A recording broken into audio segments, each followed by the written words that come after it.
em peças raras. Você em sintonia com o rádio.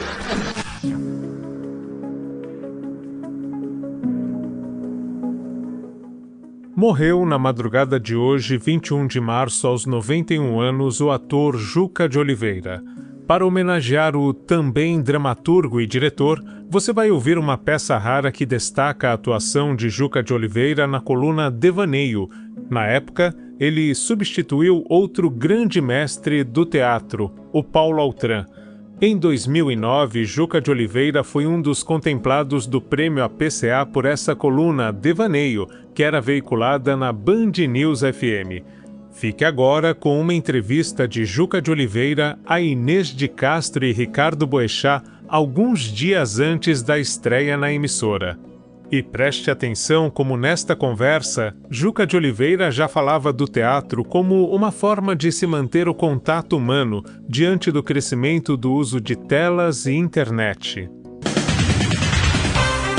Agora são 9h22. A Band News FM traz para o rádio um fenômeno dos palcos, do cinema, da teledramaturgia. Juca de Oliveira passa a integrar o melhor time de colunistas do Brasil. O ator e escritor foi entrevistado por Inês de Castro e Ricardo Boechat. E agora você ouve esse bate-papo. Juca de Oliveira está aqui conosco no estúdio hoje para uma entrevista, um bate-papo, mas acima de tudo está aqui hoje para que a gente possa comemorar e anunciar nessa entrevista um feito da rádio Band News FM. E o feito é o de ter Juca de Oliveira conosco a partir do próximo dia 19 de outubro. Fará como fazia o saudoso e querido amigo do Juca de Oliveira e de todos nós, Paulo Autran, uma crônica, e o próprio título que ele escolheu para essa crônica vai dar bem o espírito do que vai norteá-la ou não norteá-la. Salve, Juca de Oliveira, uma alegria ter você aqui. Alegria toda minha, sabe? Eu tô eufórico, acompanho vocês, a Band News mora no meu coração, sou fã de vocês e tô muito feliz de estar aqui na Band News. Vamos ver se nós iniciamos esse trabalho e quem sabe conseguiremos ganhar a simpatia do público para o devaneio, né? Juca, você nunca fez rádio, né? A Inês de Castro estava te perguntando fora do ar, né? Ou já fez e fez o quê em rádio? Não, assim como nós vamos fazer agora, não.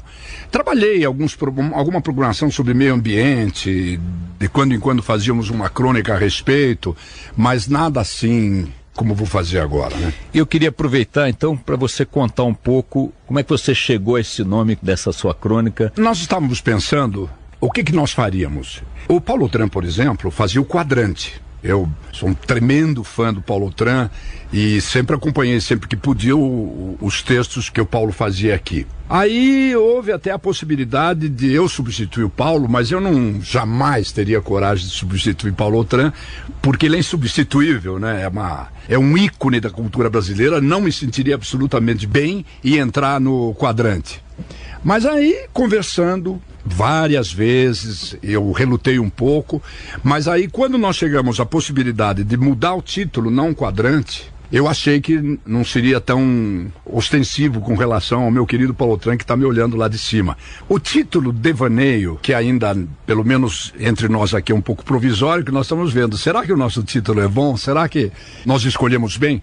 Mas eu pensei no Devaneio por uma razão muito simples. Eu estava estudando outro dia problema de biologia, eu estudo muito biologia, moro numa fazenda, vivo com os animais, com os bichos, e acho que o habitat natural do homem é a floresta, e eu vivo muito em contato com a floresta. E de repente houve uma pequena história que me chamou muito a atenção, que é uma historinha a respeito de um tipo específico de borboleta, e que é o que ocorre com todas as borboletas. As borboletas, na época do acasalamento, elas se enchem de cores excepcionais e iniciam aquele voo exuberante que tem como projeto, nas suas cores exuberantes, a atração do macho para se dar, então, o contato, para se dar a concepção e para que se perpetue a espécie linda das borboletas. Então, como ela se enche de cores e ela já é em si muito colorida, ela empreende um voo maravilhoso, no qual ela se envolve, eu suponho, ela se envolve apaixonadamente por esse voo. Mas esse voo tem um perigo. O perigo é que assim como ela se engalana toda com as suas multicoloridas faces, assim como ela atrai o macho, ela também atrai o predador. Quanto mais colorida, quanto mais vistosa, mais perigoso é o voo. Mas há um complicador que é o devaneio.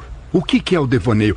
É a paixão que ela experimenta pelo perigo e pelo fascínio de voar mais alto do que é o hábito. Então ela sai, ela escapa daquele roteiro seguro e sobe acima das copas das árvores, quase disputando com pássaros, né? Com condores.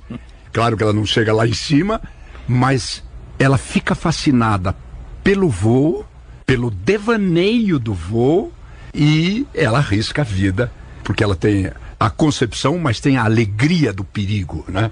Então eu achei que o devaneio podia ser uma coisa interessante. E o Bechá muito bem lembrou que também há algo que escapa um pouco de loucura, que você escapa do seu normal, né, do seu cotidiano, e também tem esse conteúdo. Então tá aí, devaneio a partir do dia 19 de outubro, desde Castro. E olha aí, Boechat, sem isso estar formalmente escrito, o ouvinte da Band News FM já teve um pitaco de devaneio, porque essa história aqui já podia ser a primeira história do devaneio, história contada sem estar escrita em lugar nenhum, né, Juca? Venha voar com Juca de Oliveira aqui nesse devaneio do Juca a partir de 19 de outubro. Fala, Inês. Eu queria saber, Juca, como é que você vai fazer essa seleção? Porque, afinal de contas, literatura é uma forma de levar cultura aí para um povo que muitas vezes não tem a possibilidade de ir ao teatro, não tem poder aquisitivo. O teatro no Brasil ainda é caro. Como é que você vai fazer essa seleção desses textos? O que é que te encanta em termos de texto da literatura portuguesa, brasileira, língua portuguesa? Inês, não sei. Afinal, é um devaneio. É um devaneio. Olha, eu acho que tudo é possível, né? Nós temos à nossa disposição toda a literatura brasileira e toda a literatura universal, né? Nós podemos fazer absolutamente tudo. Eu tinha falado a respeito do devaneio, aquela historinha do Vargas Llosa também, que eu acho muito interessante. O Vargas Llosa, nesse último livro, o título me escapa no momento, ele estava se referindo e discutindo o porquê que as pessoas... Ele faz análise de livros. Os Dublinenses, a Morte em Veneza, vários livros ele vai analisando o porquê dessas obras fantásticas que o homem criou.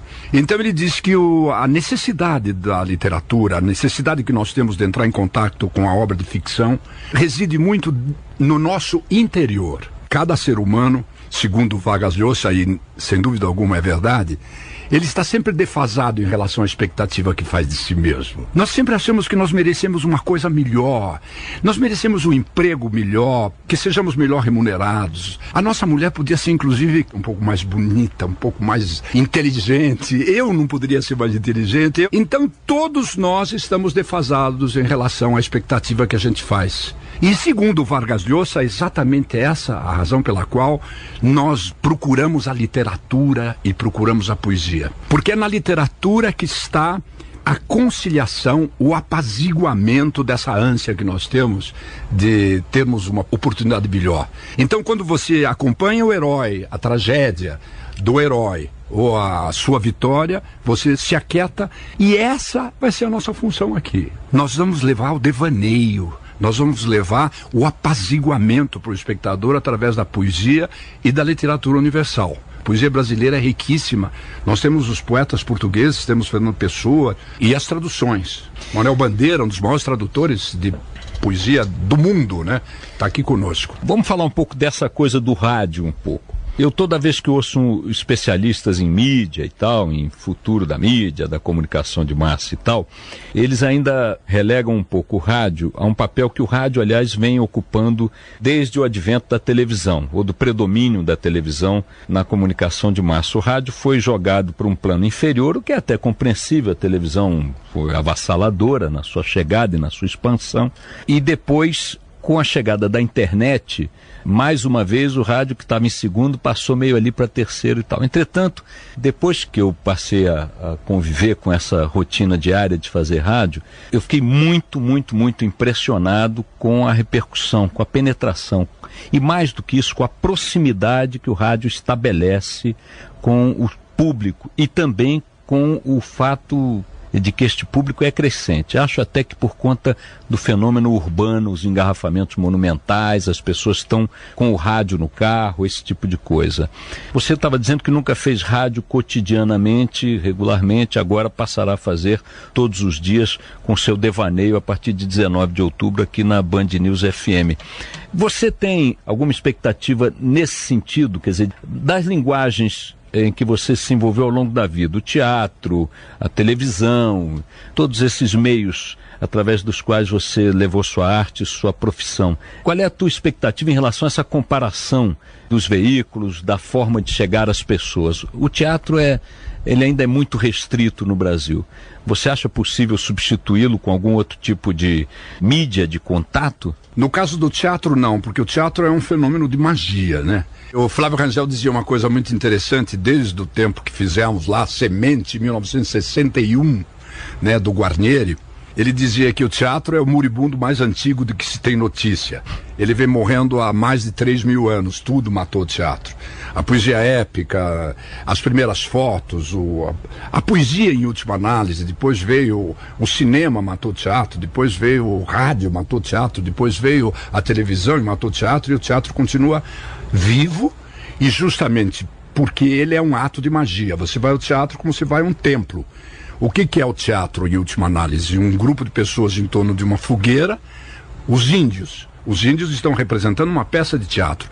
Eles têm até maquiagem, têm indumentária e tem uma história. E eles estão reverenciando os deuses e exorcizando os demônios naquele ritual para que amanhã a caça e a guerra seja bem sucedida. Exatamente o que nós fazemos hoje, e mais hoje do que antes, porque hoje nós estamos mais sozinhos. Você citou muito bem o caso da internet. Nós estamos quase na cópula virtual. Uhum. Nós não precisamos quase de nada hoje. Às vezes nem da própria mulher para você viver amorosamente, porque você está na televisão, você está namorando, você está trocando ideias, você está resolvendo todos os problemas. Mas há cada vez mais uma necessidade de contato físico com o prestidigitador, com o mago, com o sacerdote, que é sempre esse que faz a mágica. O pajé, esse que está fazendo a mágica em cima do palco. O cantor da ópera, enfim, os cantores em todas as suas modalidades e os artistas, os atores.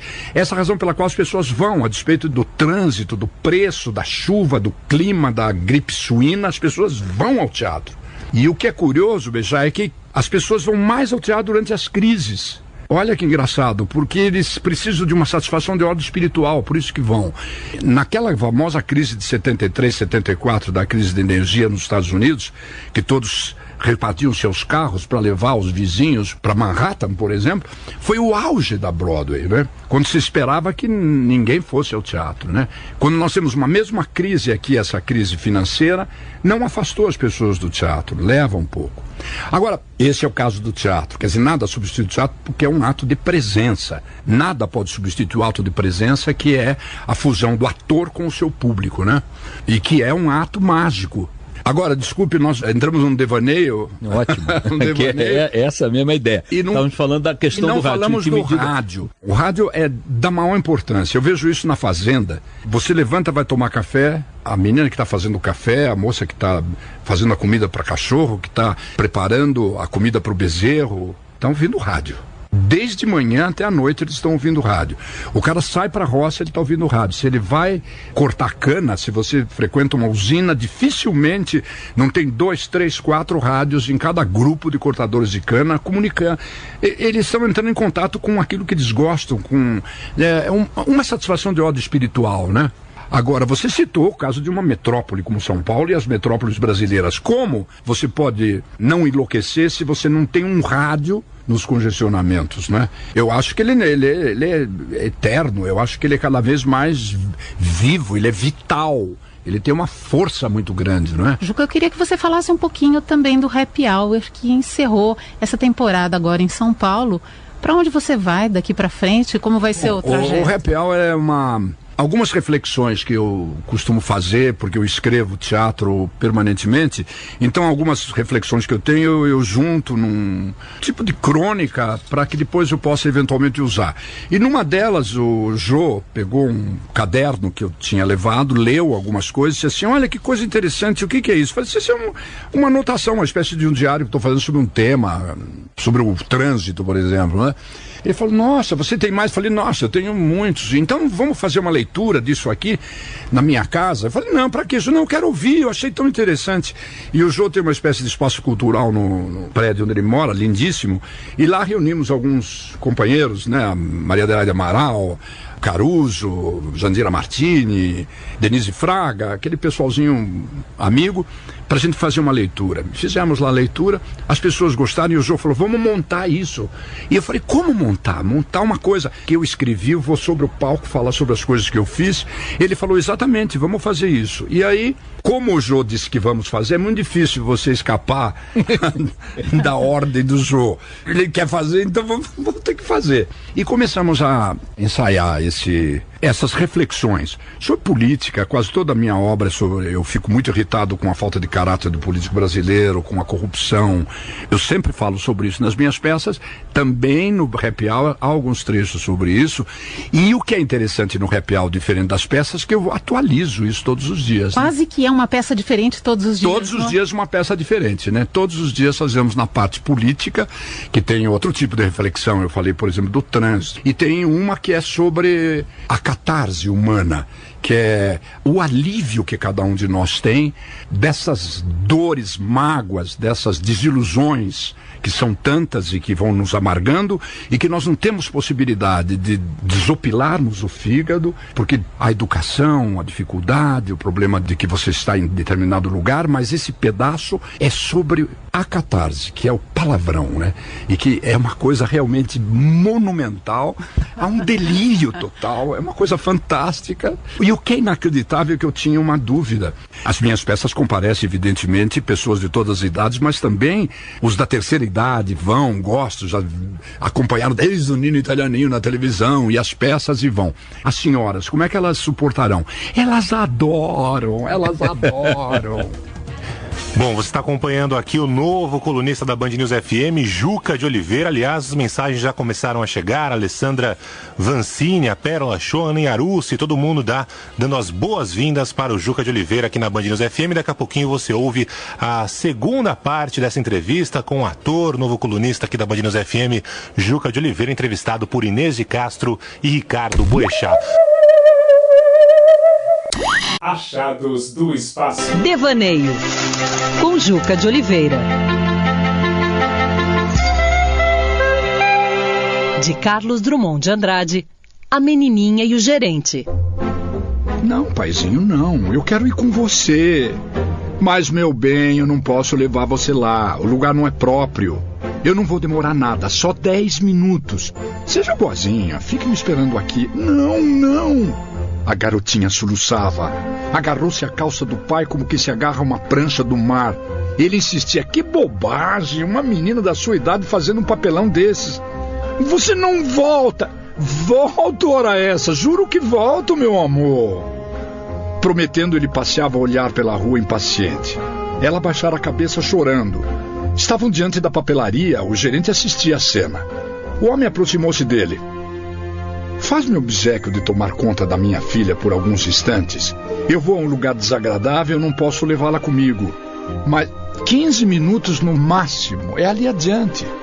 Muito obrigado, hein? E sumiu. A garotinha continuava de olhos baixos, imóvel, o dorso da mão esquerda junto à boca. O gerente passou-lhe a mão nos cabelos de leve. Vem cá. Ela não se mexeu. Como é que você se chama? Carmen? Luísa? Marlene? Como não respondesse, o gerente foi desfiando nomes sem esperança de acertar. Mas ao dizer Estela, a cabecinha moveu-se confirmando. Estela! Estela, você sabe que está com um vestido muito bonito. Estela tirou a mão dos olhos, examinou o próprio vestido e não disse nada. Mas o gelo fora rompido. Daqui a pouco o gerente mostrava-lhe a caixa registradora e autorizava a marcar uma venda de 200 cruzeiros. Olha, um gatinho. Ele mora aqui? Mora. E o que é que ele come? Papel. Mentiroso. Bom, então pergunte a ele. O gato acordou, deixou-se afagar e tornou a dormir, desta vez nos braços de Stella. O gerente olhou o relógio. Tinham-se passado 15 minutos, o homem não aparecia. Bonito se ele não vier mais. O que é que vou fazer com essa garotinha na hora de fechar? A continuação de A Menininha e o Gerente, de Carlos Drummond de Andrade, você ouve amanhã, neste mesmo horário, na coluna Devaneio com Juca de Oliveira, aqui na Band News FM. Devaneio, com Juca de Oliveira. De Carlos Drummond de Andrade, A Menininha e o Gerente. O gato acordou, deixou-se afagar e tornou a dormir, desta vez nos braços de Stella.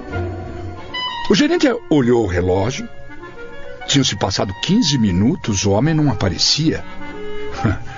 Bonito se ele não vier mais. O que é que vou fazer com essa garotinha na hora de fechar? Tentou lembrar o rosto do desconhecido. Impossível. Já pensava em telefonar para a polícia quando Stella o puxou pela perna. Além da máquina e do gatinho, você não tem mais nada para me mostrar? Ele abarcou com a vista a loja toda e sentiu-a mal surtida, pobre. Eu devia ter aberto uma loja de brinquedos, pelo menos um bazar.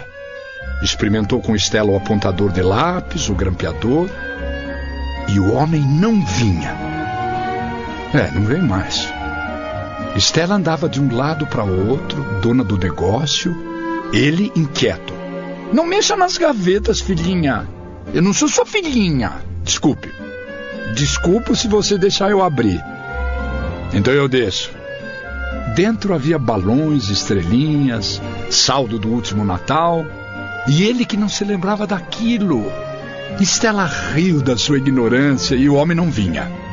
O movimento de fregueses declinava. Na calçada as filas de lotação iam crescendo. Daí a pouco, à noite, Stella soprou um balão, outro, quis soprar 2 ao mesmo tempo, um estourou.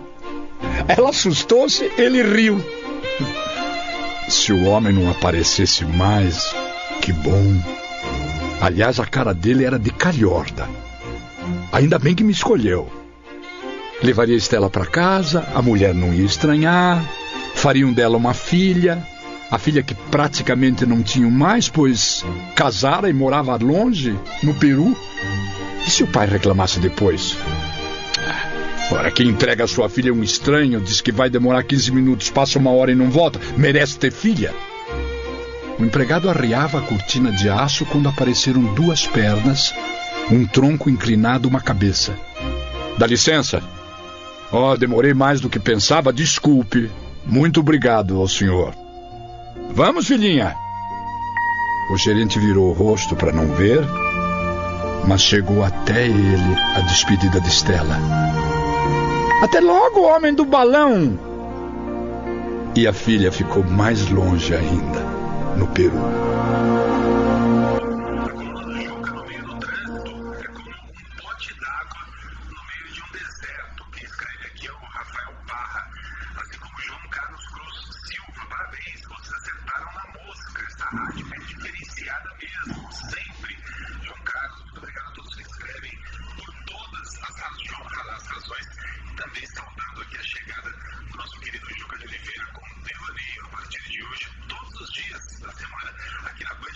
Peças raras. Você em sintonia com o rádio. www.pecasraras.blogspot.com. Agora são 9h43. Você acompanha a segunda parte da entrevista com o ator Juca de Oliveira, que estreia aqui na Band News FM no próximo dia 19 com a coluna Devaneio. Ele conversou com Inês de Castro e Ricardo Boechat. Você tocou num ponto que me despertou uma curiosidade. Você disse, Eu escrevo há muitos anos, sou autor há muitas décadas, e eu suponho que o processo de criação, quando deliberadamente ele está engajado na produção, na montagem de alguma coisa que você desde o início quer levar ao público, sim, cumpre um determinado roteiro. Outra coisa é o que você eventualmente escreveu num momento muito pessoal para Isabela, sua filha. O que escreveu diante de um drama pessoal qualquer ou de uma divagação qualquer e que jamais pensou em levar. Escreveu pelo hábito de escrever, exatamente, mas não para levar ao palco. É muito diferente? É diferente, é completamente diferente. Por isso que o Jô, quando as pessoas disseram, você vai fazer um monólogo, ele diz assim, não se trata de um monólogo. Isso é um espetáculo solo. E há, efetivamente, do ponto de vista técnico, uma diferença entre monólogo e espetáculo solo. Porque o monólogo, você está sozinho no palco, mas representando uma obra de ficção. Eu fiz em 72, 73, eu fiz uma peça que era o Corpo a Corpo do Vianinha, a direção do Antunes, foi até um grande sucesso, mas era um monólogo. Eu posso fazer o Idiota do Dostoiévski numa adaptação e faço um monólogo. Agora, o solo são as minhas próprias idiotices, as nossas besteiras, que nós falamos no botequim, no happy hour, conversando com os amigos, e aí você as coloca, exatamente como você citou. É exatamente isso, é diferente.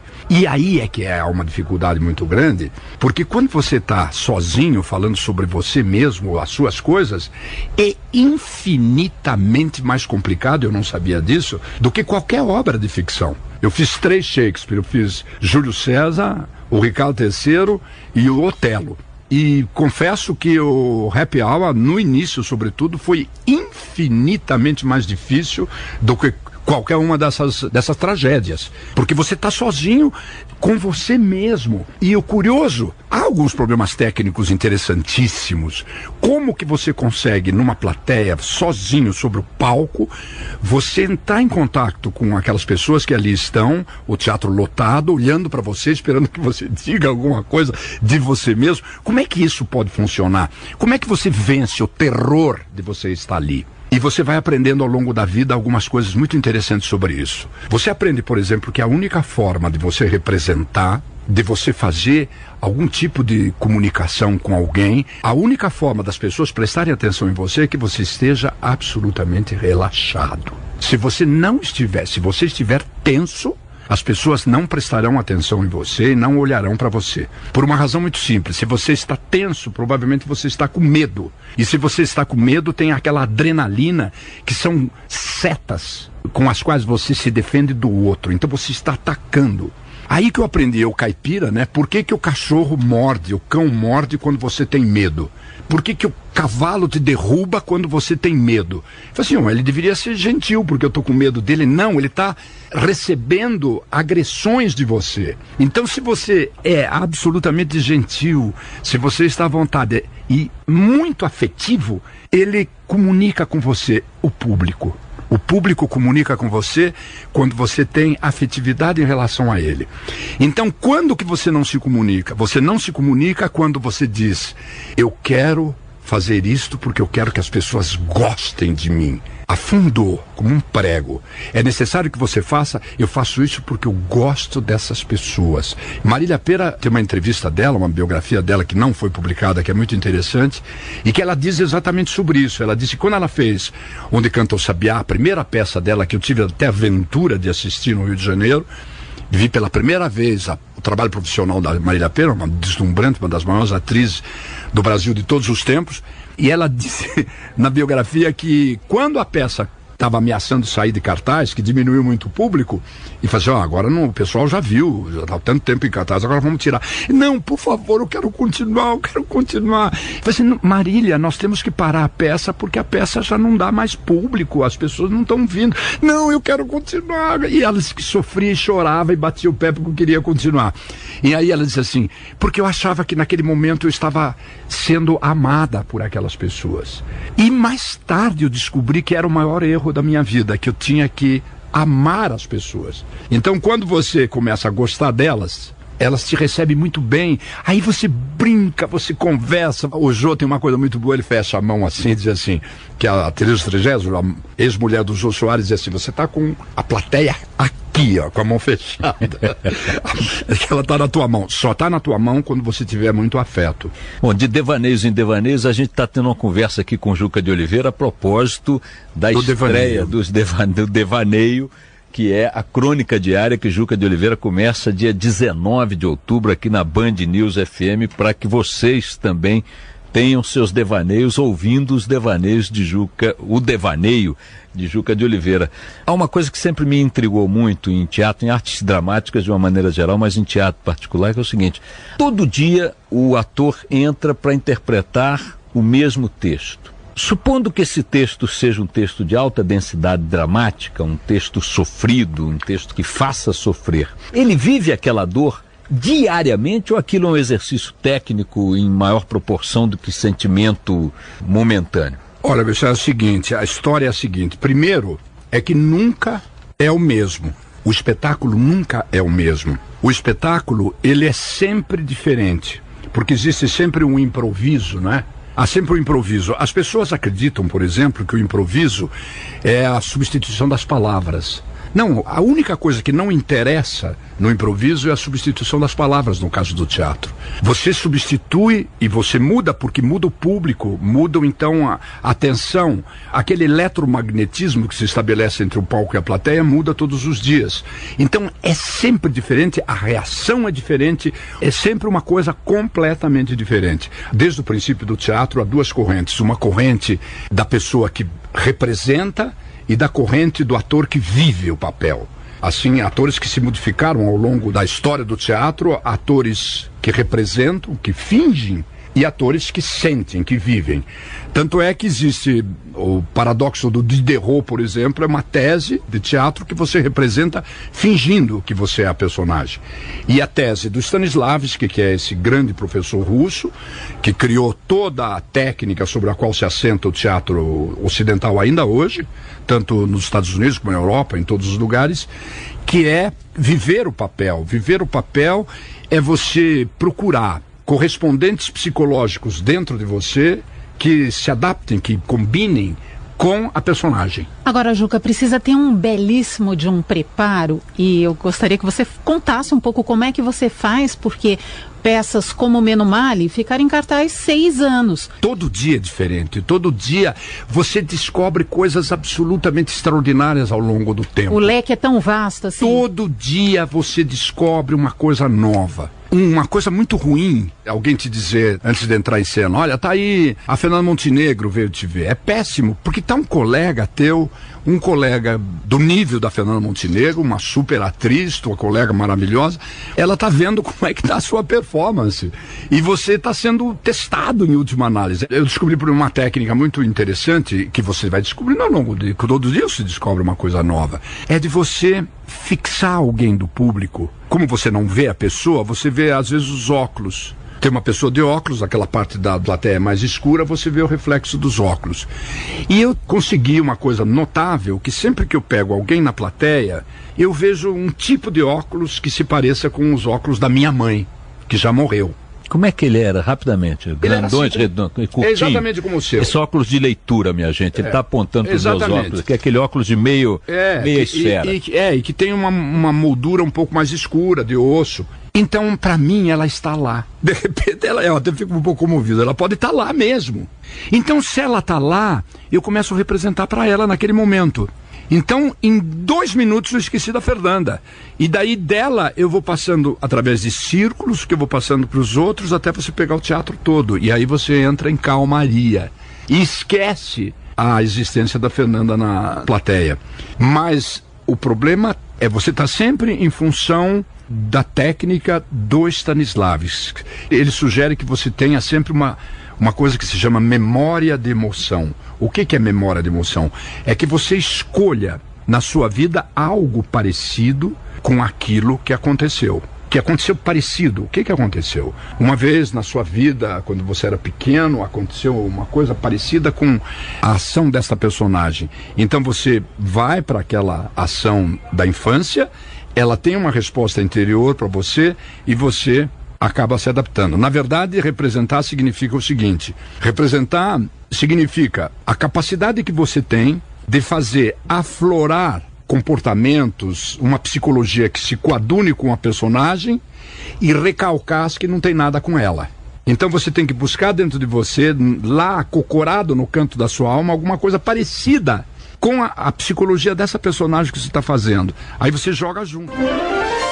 Ouve só o que vem aí na Band News FM em outubro. Moro numa fazenda, vivo com os animais, com os bichos, e acho que o habitat natural do homem é a floresta, e eu vivo muito em contato com a floresta. E eu termino este episódio com a nota de pesar do Museu Brasileiro de Rádio e Televisão, que lamenta a partida do amigo, colega e incentivador Juca de Oliveira na madrugada de hoje, 21 de março, aos 91 anos. Para esta homenagem, nada de formalidades. Digno de um homem avesso a elas, cujo jeito de ser, falar e sorrir era a própria alma espontânea do brasileiro. Com calor e simplicidade, transbordava a emoção. Fez nos palcos e nas telas, na atuação e na escrita, a captura exata da brasilidade. Era amigo dos amigos, agregava sempre. Poderíamos elencar muitos trabalhos, mas para falar desse amigo, pontuamos. Era determinado como o senhor reitor, inventivo como o doutor Albieri, amado como Nino, o italianinho, enigmático como Praxedes, com ideias longínquas como os voos de João Gibão e com um sorriso largo como Egisto Giroto. Juca era um ímã, magnético com amigos, colegas e fãs. Era o nosso Juca. Mesmo deixando o direito, nunca abandonou o lado justo, apoiando entidades que valorizam o ator. Caixa 2, só nos palcos. O sonho da Escola de Artes Dramáticas foi certeiro, transbordando do TBC para a tela da TV Tupi, o gigante dos anos 1960. Quantos de nós lamentamos sua partida? Temos certezas de que, se o céu estava calmo, hoje a coisa ficou animada com a energia do Juca, um sol humano, radiante e intenso. Comemorem a alma que chega, pois ele entregará aqueles braços largos e aconchegantes que só pessoas muito especiais conseguem dar. E o Museu Brasileiro de Rádio e Televisão completa esta homenagem com a melhor foto que foi encontrada no acervo para registrar o jeito de Juca de Oliveira. Ela mostra a felicidade de Juca nos 63 anos da TV no Brasil em 2013, no Memorial da América Latina. A homenagem segue. Naquele dia, você distribuiu alegrias, conversas e sorrisos. Perdão, Juca, pelo cabelo arrumado demais na imagem e não livre ao vento como adorava ter. Perdão também pelo termo nota de pesar, pois deveria ser algo espontâneo como os títulos de suas obras, talvez um simples de passagem. Ao grande amigo de São Roque, brindemos com um bom vinho à sua vida. Obrigado por tanto. Assina a nota a direção do MBRTV, Museu Brasileiro de Rádio e Televisão.